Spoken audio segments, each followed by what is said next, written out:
3-3 हजार की सेना लेके और सम्राट अकबर से लोग भिड़ गए, कुछ भी असंभव नहीं है। हाँ, 10,000 सेना लेके जेता और कुंपा और 1 लाख की सेना थी शेरशाह की, भिड़ गए, कुछ भी असंभव नहीं है। हमेशा यही होता है कि डेट आगे खिसकाई जाती है।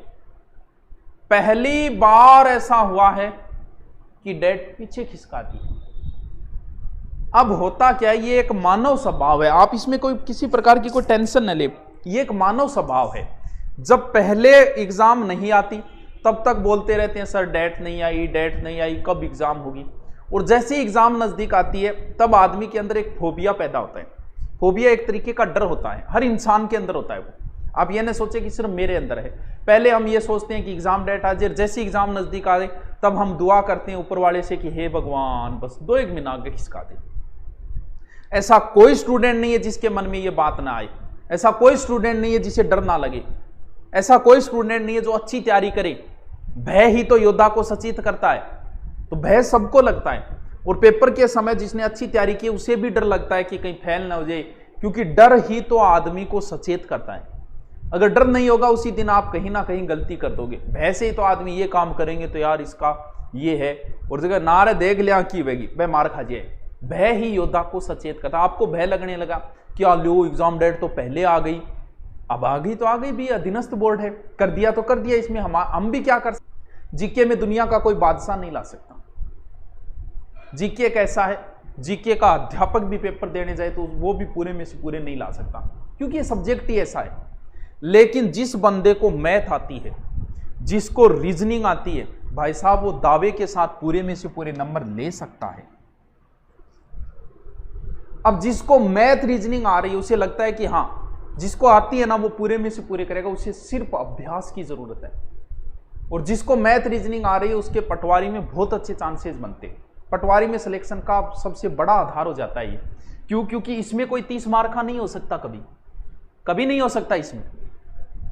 भलाई आपके अध्यापक जैसे हम पढ़ाते हम देने जाओ, भलाई दावे के साथ नहीं कह सकते कि सब में से सबसे हम कर देंगे, नहीं कर सकते भैया, कोई नहीं कर सकता। लेकिन एक मैथ का टीचर या मैथ का एक स्टूडेंट दावे के साथ कह सकता है कि सर मैं इसमें पूरे में से पूरे लेके आऊंगा।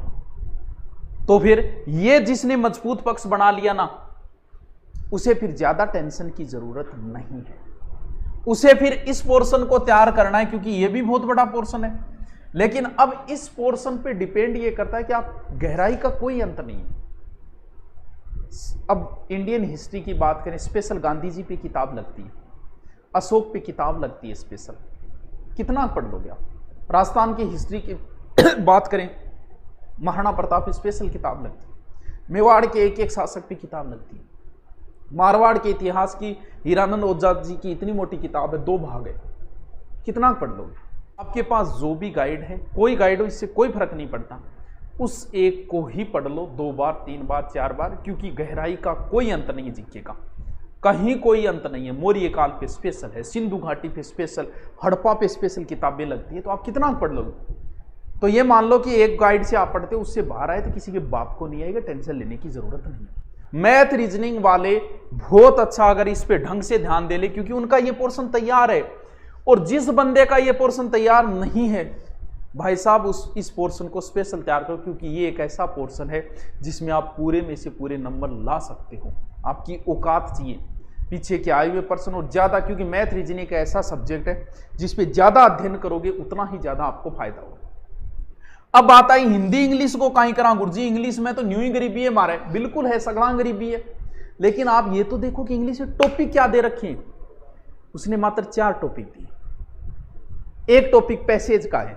अगर आप अच्छे टीचर से पैसेज, अगर पैसेज गद्यांश पैसेज में से अगर प्रश्न निकालना एक अच्छे टीचर से सीख लोगे ना, तो एक पोर्शन तो तैयार है आपका।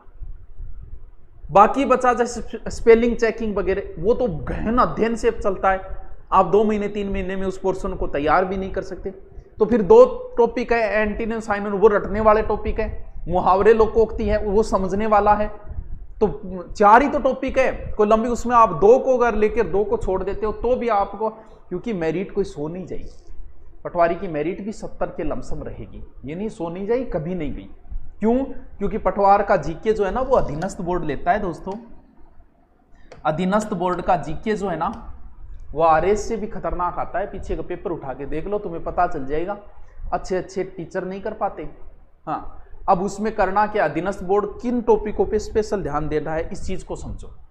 एक तो आप स्पेशल पेज बना लो एक अलग से, और उस पेज में जो भी कोई तारीख आए, भला किसी की तारीख आई, जैसे हल्दी घाटी युद्ध की तारीख आ गई, खानवा युद्ध की आ गई, आरपीएससी की स्थापना की आ गई, अधीनस्थ बोर्ड स्थापना की आ गई, राजस्थान राज्य पथ परिवहन निगम की आ गई, सारी तारीखें एक जगह लिखो।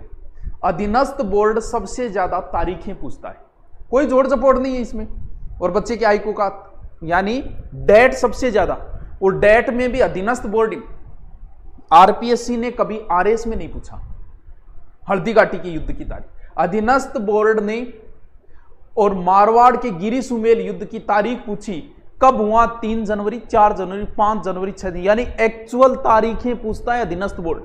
तो इसकी एक स्पेशल अलग से 4-5 पेज आपकी, जब भी तारीख आए कोई, उस पेज में अलग से लिख दो और उनको बार बार रिपीट मारो। एक अधीनस्थ बोर्ड सबसे ज्यादा कमेंट पूछता है। कमेंट समझ गए क्या?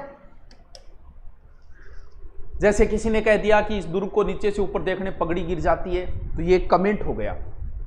हल्दी घाटी के युद्ध को, खमनोर का युद्ध किसने किया, ये किसी व्यक्ति का एक कमेंट हो गया।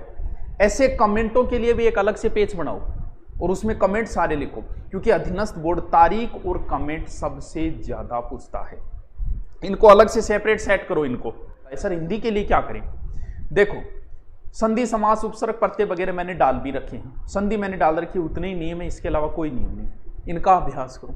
इसके अलावा माध्यमिक शिक्षा बोर्ड की एक बुक आती है, अब वाली नहीं, अगर आपको पहले वाली मिल जाए ना तो सोने पर ही सुहागो है। अब वाली आपको मिलेगी, वो इतनी अच्छी नहीं है जितनी पहले वाली है। यानी मैथ रीजनिंग को अच्छे से पकड़ बनाओ। जिसकी मैथ रीजनिंग में अच्छी पकड़ है, जिसे कॉन्फिडेंस है कि मैं 50 में से 45 कर दूंगा, यानी कितने परसेंट है, 30% में से मैं 27-28% ले आऊंगा, वो जीके पे जोर दो। उसके लिए कंप्यूटर भी कोई बड़ी बात नहीं है। इंग्लिश में सब बराबर है राजस्थान में, क्योंकि टॉपिक 4 है, उसमें 1 या 2 टॉपिक पढ़ लो आप। और हिंदी में कोई समस्या नहीं है। तैयारी करनी है, सिलेक्शन तैयारी करने वाले का होगा। कई आगे तो आने लगी गफलाबाजी तो तय। भारत जब से आजाद हुआ है तब से लेके जितने पेपर हुए, उसमें 1% गफलाबाजी हमेशा होती आई और आगे भी होती रहेगी, उसे कोई नहीं रोक सकता। यह नहीं है कि पटवारी के जितने पद है उतने के उतने सब लग जाएंगे, नहीं। उसमें से 98% मेहनत वाले लगेंगे, 2% जुगाड़ कर लेते हैं कहीं ना कहीं से। अरे तुम्हें क्या मतलब है उन 2% से, छोड़ो ना, तुम 98 में आओ ना, इतने तो मेहनत करने वाले लगेंगे।